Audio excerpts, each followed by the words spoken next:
Vietnam War era 116 Husky. Looks heavy as heck, doesn't it? It's probably the aluminum armor. It's probably like the M113. It's all aluminum, and it only weighs 7,800 pounds. And it's got, when you were a kid, you know, you probably had the drools for a 57 Chevrolet. Okay, that's got a 283 Chevrolet with a 4-speed hydromatic in it. Heck, someone would want it run just for the engine and transmission. Okay. It actually. Now this has a MVPA convention in Little Rock. It actually was the armored division, so, or the track division. So. Now you could sit, is it 3 driver, well possibly 3 if they were small, and then this tool compartment. Now this was amphibious, correct? These are impossible to come back. You unbolt this, put it down here, and yes, it'll propel itself through the water.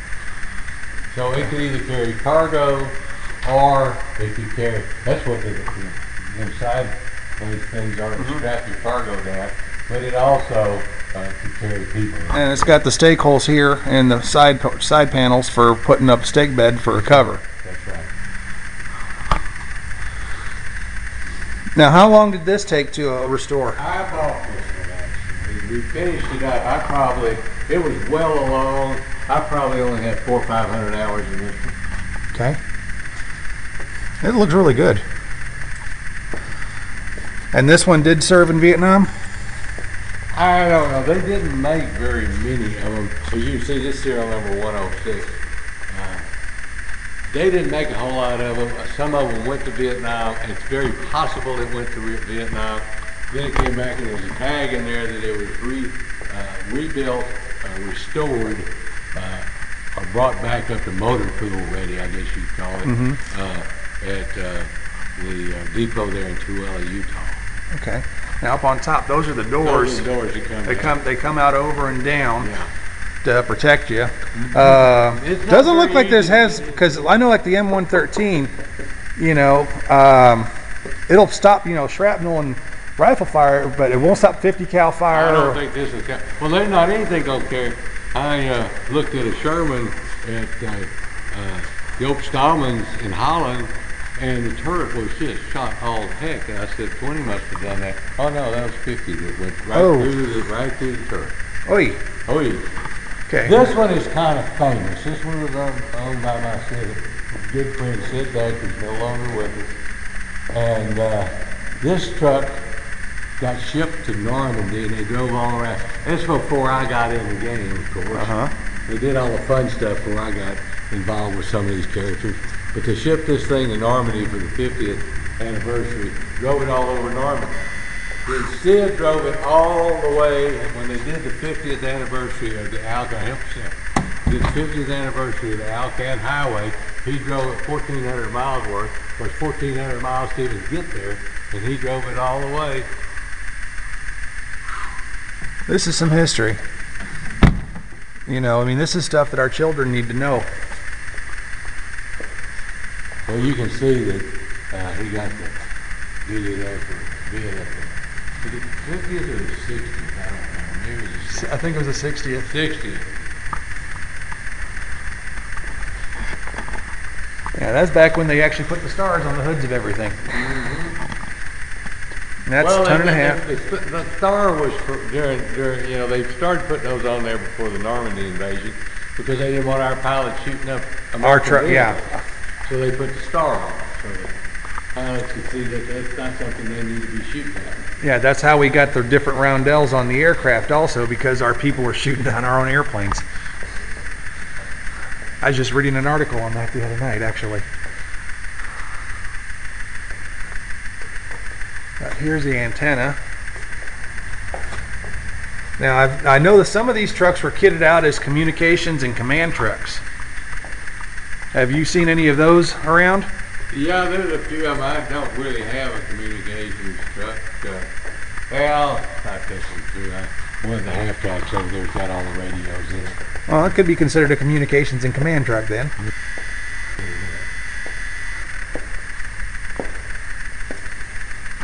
Now, people who, you know, come out like you said, for the Veterans Day Parade, do you have an area where you park out afterwards to explain about the vehicles? No. When it's over, it seems like it's over. We just bring them back, and if somebody follows us over here, yeah, I'm glad to show them and talk to them about it. That's why the flags are still on. Turned around, my wife was taking the flags off. I said, leave the flags on there, because we got to put them back on there for next year, and just leave them on there. Now, these are actually World War II trailers. Yep, I was going to say, because in pretty decent shape. They ended up with the Swiss. I bought 27 of them in Holland. First time I went with these characters overseas to buy parts. Oh, just come along for the ride. And Brett and I go every year. That's it. And he said, yeah, we go every year. We've been going for 20 years to buy parts, hunt down parts. I said, okay. Well, long story short, I got involved too damn quick and too damn deep, and they found these World War II trailers, and they said, man, MBT trailers, that'll go. I said, well, you know, that's your business, buy them. Oh, no, I got to spend my money on Jeep parts. But they need to go home. Long story short, about 27 of them. I kept these three because they were store. Those three up there I actually sold, and then I took back on trade. I never got around to selling. This is a 1944 Studebaker Weasel. okay, let me get more. My friend Johnny up and raised on the other side of Victoria was a machine gunner, and he was in the Battle of the Bulge. And he said the Weasels were a bright spot in our life because we'd have never gotten a warm meal. But he said those things go anywhere, and they'd load up some hot food and bring it out to us. Here's the engine of it. Now this looks like it's a Flathead 6. Yes, that's pretty much all of them are flatheads back and everything. It's a new engine, new running gear. I've still got the old engine. And this uses the stick controls. This was a guy in Oregon had this because he had a cabin up in the mountain, and they were riding snowmobiles up there. And he decided he was going to do something different, so he found this and went all through the mechanical part of it, but didn't do anything to the body for the cosmetic part of it. And he said by the time he got it finished, he had all those kids and all that, and everything going busy, and nobody was going up to the cabin, so he said, the heck with it, I sold the cabin, and it's for sale, so I bought it. Okay, and this drives like similar to the tank with the 2 control sticks. Right. Okay, I'm going to go turn that camera over to this while we do this, because that is a very, very, very sharp looking thing, and I think you'd be proud of that. Yes, sir, we spent a lot of work on that. Yeah, I can show you what the body looked like. I actually bought a repo body because that was the first thing I did, and I was in a big hurry to have one finished. So I bought a repo body, the hood and everything else on it, the original. The body we may redo one of these days. Now, you lift up the hood on this one earlier. Is it okay if I do that again? Yeah, that is the engine. Hold on a minute, I'll get around this. Oh, okay. And that is what you do to all these vehicles. You go through and you make them look brand new. That's right. Completely. And like you said, it's for the history for our kids. Now, the Jeep was one of the unsung heroes of World War II because it would go dang near anywhere and do dang near anything. And a lot of soldiers had their lives saved because Jeeps being used as ambulances. That's right. That actually was a 170. Had a little longer bed on it. Well, one of my uncles fought in Korea. He said if it wasn't for the little Jeep they had, he would have lost his leg because of frostbite. Well, they will go. And they said that little Jeep it just came on up there and got up him and 3 other guys, and you know they had the Jeep overloaded and they pulled them all out. But if you look at the history behind the vehicles and what they've done for our servicemen, you know, and to see the way some of them are treated, just left to rust away and to go to waste, you know, it's kind of sad. Okay, now what's the history on this one? This one is a Korean vintage Jeep, and I bought it from a Whittle. It was restored fairly decently. But you know, like he's got vinyl seat material on that, that's not possible. No, they had canvas. Canvas like the other ones, and it's not painted exactly the right color. It's so he wanted to paint it. So. And then once again, here are the headlights for, you know, traveling like a convoy. You know, the blackout lights.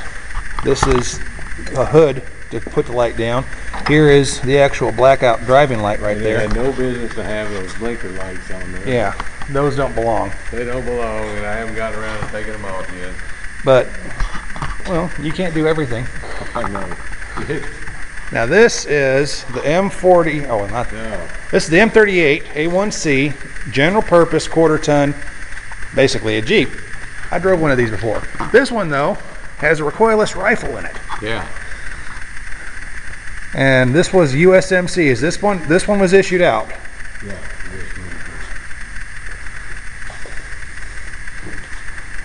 Marine Corps was big on that. Oh yeah. And as you can see, like he was talking about the canvas seats. Yeah. These are canvas. Here's the mount for the recoilless rifle on the back. Now, they had a towed recoilless rifle they used for this. They had on a trailer.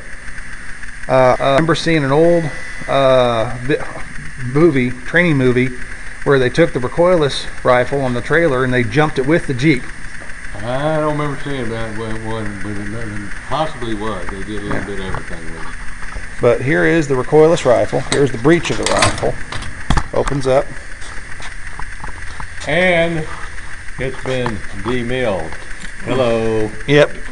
It's demilled, so it can't fire live rounds. This was the spotting rifle. Exactly. The sad part about the recoilless rifle, when I bought them from the Greek Army Depot, they were brand new and constantly ATF required me to cut them in 3 pieces before I could bring them home. Yeah. Like, what are you going to do with one of these things? I don't know where you buy the shells for them anyway.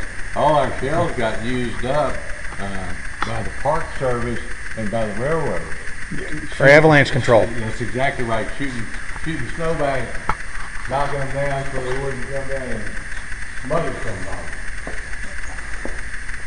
Yeah, now they're going to smaller recoilless rifles for the same job, and there's one of those TV shows they were talking about. They restored a what was it? 75. No, it was smaller. 58. Yeah, 58. There were 3 of them. Yeah, they restored the 58 for doing that, and all the problems they had to get the breech to seal properly. Well, part of the problem was they were all gone. Then they switched over and started using 75s till all the rounds were gone. Then they went to the 58. Of course, it wouldn't do near what, yeah, you know, the other 2 bigger. Yeah, we had talked about tracks earlier. Up there on the top, that looks like the track for the half track. That's half track. And down the bottom, that looks like the links for the tank. These tracks are actually for a German Stu 3. Ooh. And you have all these. I have a spare set of M24 Chaffee track. Okay. And then I also have a steel set of M24 Chaffee track up there. Yeah, the steel is when you're going back off-road. Well, depends on what general was in charge, whether he wanted them on steel or he wanted them on Rubber. rubber. And the steel lasts forever. The rubber don't last very long. Yeah, but the rubber's easier on the road. Yeah. Well, actually,